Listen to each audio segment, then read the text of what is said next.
இங்க இருந்து வாய மூடிட்டு இருக்கிறது இல்லை. ஏதோ நடக்குது நமக்கு ஒன்றும் தெரியாது, நம்ம என்னது வாய மூடிக்கணும் கிடையாது கிடையாது. ஒவ்வொரு நாளும் வாயை திறக்க வேண்டும். எங்க வாயை திறக்க? இவங்கெல்லாம் போய் எல்லாத்தையும் வாயை திறக்க வேண்டாங்க.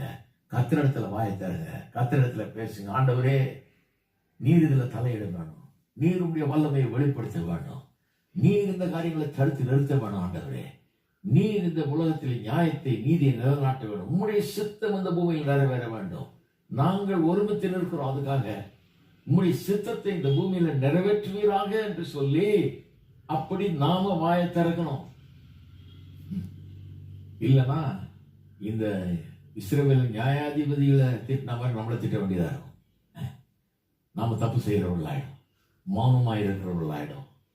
அநியாயத்தை பார்த்து கொண்டு, வேடிக்கை பார்த்து கொண்டு அதை பற்றி ஜெபிக்காது இருக்கிறவர்கள் மிகப்பெரிய தவறு செய்கிறார்கள்.